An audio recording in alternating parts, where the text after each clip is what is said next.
जो स्टूडेंट्स यहाँ बैठे हैं, आपसे मैं एक छोटी सी बात कहना चाहती हूँ।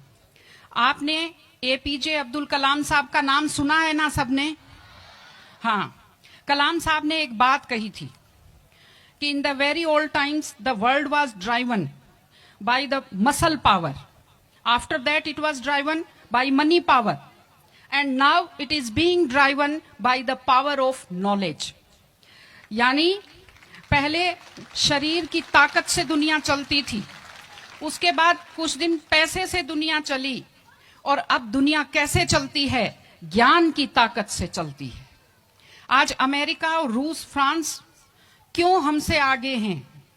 उनकी जनसंख्या भी कम है, शायद वो मेहनती भी हमसे कम हैं, लेकिन वो हमसे क्यों आगे हैं? क्योंकि उनके यहाँ शिक्षा का जो प्रसार था वो हमसे ज्यादा हुआ, वो हमसे ज्यादा एजुकेटेड हैं। हम लोग प्राचीन काल में हमारे यहाँ बहुत अच्छी यूनिवर्सिटी थी, नालंदा यूनिवर्सिटी थी, तक्षशिला यूनिवर्सिटी थी, लेकिन जब मध्यकाल आया तो हमने अंधविश्वासों पर ज्यादा ध्यान दिया और जो नॉलेज था साइंस का उस पर हमने कम ध्यान दिया, इसलिए हम विश्व में पिछड़ गए। एसएसटी में आप लोग पढ़ते होंगे, 10th के बच्चे एसएसटी पढ़ते हैं, कि एक समय था जब वर्ल्ड की जो रिचेस्ट कंट्रीज थी वो रूस अमेरिका नहीं थी, वो इंडिया था और वो चाइना था।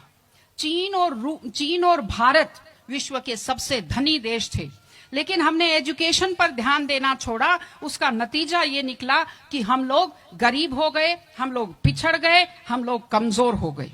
इसलिए अगर आपको खुद को ताकतवर होना है और इस देश को ताकतवर बनाना है तो आप लोग शिक्षा पर ज्यादा से ज्यादा ध्यान दीजिए।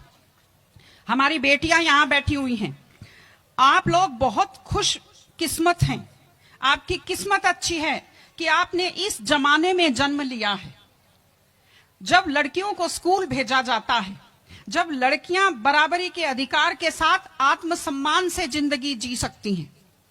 मैं अभी सोफे पर अकेली बैठी हुई थी, फिर उसके बाद शिफा जी आए और फिर उसके बाद संतोष जी आए, तो हमें जगह हमारी बढ़ती गई। मैंने कहा भाई पुरुषों सिंहासन खाली करो, महिलाएं आती हैं।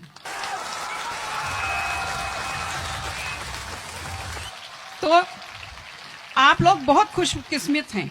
आपकी दादी नानी कितना मेहनत करती थी, सांस नहीं ले पाती थी खुलकर, घूंघट से चेहरा ढककर रखना पड़ता था, जोर से बोल नहीं पाती थी, कानाफूसी में बात करती थी, और आप कितने सम्मान के साथ अपना बैग लेकर के पूरे विश्वास से आप स्कूल आते हो। बहुत खुशकिस्मती की आपके लिए बात है, आपको इसका फायदा उठाना चाहिए। आपको कोशिश करनी चाहिए कि आप एक मजबूत नारी बने, और आपसे मैं कहना चाहती हूं कि आपके ऊपर बहुत विश्वास करते हैं आपके पेरेंट्स, आपको घर से बाहर भेजते हैं। अपने माता पिता को हमेशा अपने मन में रखिए। दूसरी चीज आप बच्चों से जो कहना चाहती हूँ, आजकल क्या है, पहले तो घर में बहुत सारे बच्चे होते थे, संयुक्त परिवार होता था, चलते ही कोई सिर में थप्पड़ मार देता था, बच्चों को बुरा नहीं लगता था, टीचर्स की मार खाते रहते थे, हंसते रहते थे।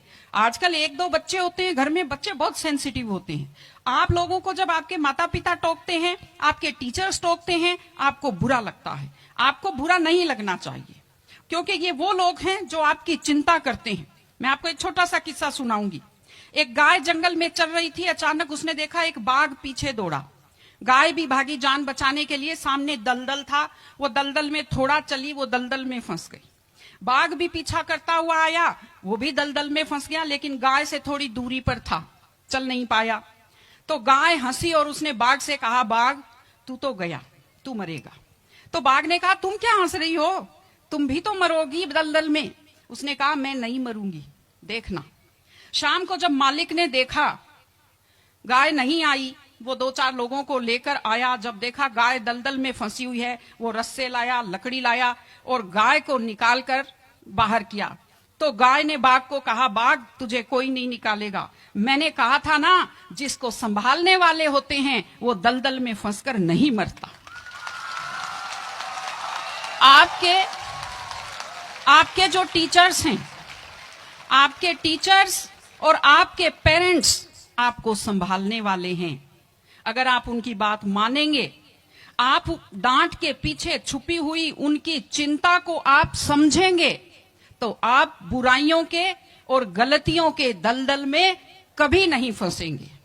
इसलिए अपने माता पिता को, विशेषकर अपनी माँ का चेहरा अपने दिमाग में रखिए, अपने दिल में रखिए कि वो आपके ऊपर कितना विश्वास करते हैं, वो आपकी कितनी चिंता करते हैं, घर पे आपका इंतजार करते हैं, आपके लिए हमेशा वो दुआएं करते हैं। आपके माता पिता जब मंदिर में जाते हैं खुद के लिए कुछ नहीं मांगते, जब वो बचत करते हैं उस पैसे से खुद के लिए कुछ नहीं खरीदते, वो पैसा आप लोगों पर खर्च करते हैं। उनकी इस चिंता को समझिए, अपने टीचर्स की चिंता को समझिए। मैं आप सबको बहुत शुभकामनाएं देती हूं कि आप लोग, आपकी बुद्धि तीव्र हो, आपका मन बहुत समृद्ध हो, आपका हृदय बहुत संवेदनशील हो। मैं स्कूल को मैं बहुत बहुत शुभकामनाएं देती हूं। टीचर से अपील करती हूं कि व्यक्ति केवल शरीर और दिमाग नहीं होता, एक मन होता है, एक आत्मा होती है। माइंड जो है, mind is sharpened by the knowledge and information.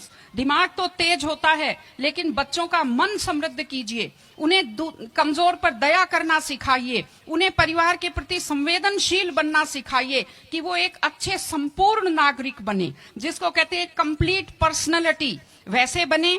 मैं स्कूल को, आप सब बच्चों को, आपको ढेर सारी शुभकामनाएं देती हूं। आप अच्छे व्यक्तित्व बने, आप अच्छे नागरिक बने, एक मजबूत परिवार का, मजबूत देश का और एक अच्छे समाज का आप निर्माण करें। आपने बुलाया, हमें सुना, हमें सम्मान दिया, मैं हृदय से आभारी हूं। बहुत बहुत धन्यवाद। नमस्कार।